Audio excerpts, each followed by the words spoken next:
दोस्तों याद रहे YouTube हमारे इस वीडियो की नोटिफिकेशन 19 लाख सब्सक्राइबर्स में से सिर्फ 1000 लोगों को ही भेजेगा और थोड़ी देर में इस वीडियो को भी गायब कर देगा क्योंकि उसे अश्लीलता से ज्यादा पैसे मिलते हैं न कि हमारे जैसे ज्ञानवर्धक वीडियो से। इसलिए अगर आप चाहते हैं कि हम और वीडियोस लाते रहें तो कृपया इसे इतना शेयर करें कि YouTube के मुंह पे तमाचा लग सके। मेक्सिको अपने ऐतिहासिक पर्यटन स्थलों एवं स्वादिष्ट व्यंजनों के अलावा रहस्यमयी स्थानों के लिए भी विश्वविख्यात है। यहाँ बोल्सो डे मैपमी के निकट एक मरुस्थलीय भूमि का टुकड़ा है जिसे निशब्द क्षेत्र या द साइलेंट जोन कहते हैं। स्थानीय भाषा में इसे ला जोना डेल साइलेंसियो कहते हैं। अपने नाम के अनुसार ये क्षेत्र यहाँ तकनीकी उपकरणों से होने वाले किसी भी कम्युनिकेशन को रहस्यमयी तरीके से निगल जाता है, जिस वजह से यहाँ इलेक्ट्रॉनिक उपकरण काम करना बंद कर देते हैं। वैज्ञानिक इसका कोई ठोस कारण अभी तक नहीं ढूंढ पाए हैं। फिलहाल ऐसी परिस्थितियों की वजह के केंद्र में जो तथ्य है वो है इस जगह का असाधारण रूप से रेडियो एक्टिव होना। इस क्षेत्र की पहली रहस्यमयी घटना सन 1940 के दशक में घटी जब इस क्षेत्र के ऊपर उड़ रहे एक विमान के पायलट फ्रांसिस्को सराबिया ने इस क्षेत्र में उड़ने के दौरान अपने साथ होने वाले अजीबोगरीब अनुभवों के बारे में बताया। उन्होंने बताया कि उनके वैमानिक उपकरण उनके नियंत्रण से बाहर होकर विचित्र तरीके से व्यवहार कर रहे थे और उनके विमान ने किसी भी प्रकार का सिग्नल भेजना और प्राप्त करना बंद कर दिया था। बाद में उन्होंने किसी तरीके से अपनी जान बचाई। दूसरी घटना जुलाई 1970 में घटी जब अमेरिकी सेना ने अपने नियमित सैन्य अभ्यास के अंतर्गत ग्रीन रिवर यूटा स्थित अपने सैन्य अड्डे से व्हाइट सैंड मिसाइल क्षेत्र की तरफ एक मिसाइल दागी। दागे जाने के कुछ ही सेकंड्स के बाद अमेरिकी सैन्य अड्डे ने मिसाइल से अपना नियंत्रण खो दिया और मिसाइल मैपमी के मरुस्थलीय क्षेत्र में जा गिरी।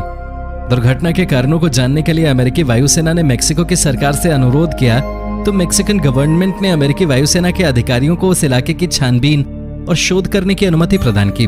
कहा जाता है कि उस रॉकेट में 2 छोटे कंटेनर थे जिनमें कोबाल्ट का समस्थानिक कोबाल्ट 57 भरा था, जो कि एक उच्च रेडियोधर्मी तत्व है। लेकिन विशेषज्ञ मानते हैं कि केवल इतने से ही कोई मिसाइल अपने निर्धारित पथ को त्याग कर किसी दूसरे पथ पे नहीं मुड़ सकती।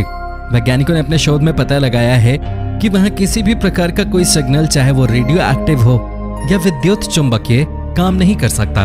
शोधकर्ता बताते हैं कि उच्च रेडियोधर्मी होने के साथ साथ इस जगह के शक्तिशाली चुंबकीय क्षेत्र की वजह से यहाँ एक प्रकार का अंधकार क्षेत्र डार्क जोन बनता है, जो रहस्यमयी तरीके से यहाँ हर प्रकार के विद्युत चुंबकीय संप्रेषण, इलेक्ट्रोमैग्नेटिक कम्युनिकेशन को निगल जाता है। ये जगह उल्का पिंडों के गिरने की भी जगह रही है, जो इसके शक्तिशाली चुंबकीय क्षेत्र होने की वजहों में से एक है। 1970 की घटना के बाद मेक्सिको की सरकार ने यहाँ कई सारे शोध भवन बनाए हैं जो वहाँ होने वाली हर असामान्य घटना पर पैनी नजर रखे हुए हैं। जानकार बताते हैं कि वहाँ की सरकार पूरा सत्य नहीं बता रही। दरअसल उनका मानना है कि वहाँ शोध करने वाले वैज्ञानिक जिन तथ्यों पर वास्तव में शोध कर रहे हैं उनके बारे में बाकी दुनिया को अधिक अंदाजा नहीं है। उनके इस अनुमान के पीछे कुछ वजहें हैं, जैसे वहाँ विचित्र प्रकाश से घिरी हुई कुछ वस्तुओं का प्रकट होना और डिस्क जैसे आकार की उड़न तश्तरियों का दिखना आदि।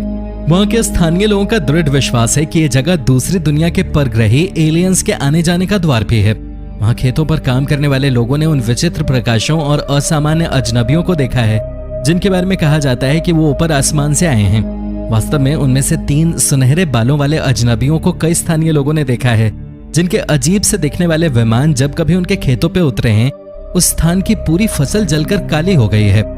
स्थान का एक दिलचस्प पहलू यह भी है कि भौगोलिक रूप से यह मिस्र के पिरामिड और कुख्यात बरमूडा ट्रायंगल के समानांतर है।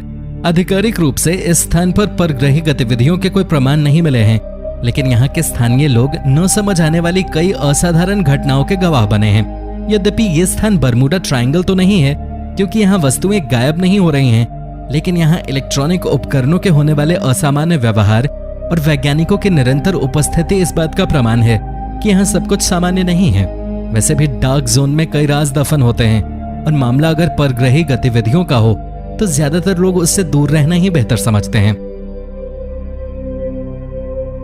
किसी जमाने में पाटलिपुत्र के नाम से प्रसिद्ध क्षेत्र पटना आज मुख्य शहर है।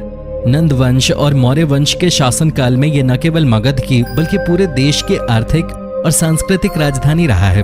अपनी विरासत को इतिहास में खोजते हुए इस शहर में कुआं है, अगम कुआं। प्राप्त जानकारी के अनुसार लगभग 2000 वर्ष पुराने इस कुएं की विशेष बात यह है कि जब से यह कुआं अस्तित्व में आया है तब से आज तक ये कभी नहीं सूखा।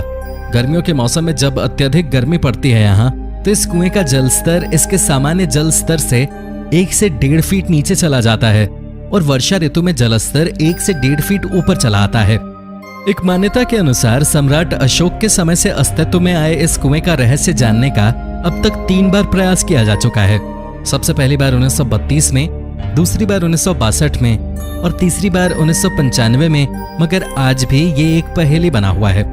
कहा जाता है कि कई बार भयंकर सूखा, अकाल पड़ने पर भी इसका पानी नहीं सूखा और नहीं भयंकर बाढ़ों के आने पर इसके पानी में कोई बढ़ोतरी हुई। इस कुएं की एक और विशेषता है कि इसके पानी का रंग बदलता रहता है। इस कुएं के कभी न सूखने वाले पानी के पीछे यहाँ के क्षेत्रीय निवासी ये तर्क देते हैं कि यह कुआं पश्चिम बंगाल स्थित गंगा सागर से जुड़ा है। वे बताते हैं कि एक बार एक अंग्रेज की छड़ी गंगा सागर में गिर गई थी, जो बहते बहते पाटलिपुत्र स्थित इस कुएं के ऊपर आकर तैर रही थी। आज भी वो छड़ी कोलकाता के म्यूजियम में रखी हुई है। सम्राट अशोक के समय भारत आए चीनी दार्शनिकों ने अपनी पुस्तकों में इस कुएं का उल्लेख इसी रूप में किया है। दोस्तों, आज की वीडियो में इतना ही। कैसा लगा कमेंट करके हमें जरूर बताइएगा। साथ ही वीडियो को लाइक और शेयर करना ना भूलें। हम मिलेंगे आपसे एक ऐसी ही नई वीडियो के साथ। तब तक के लिए नमस्कार।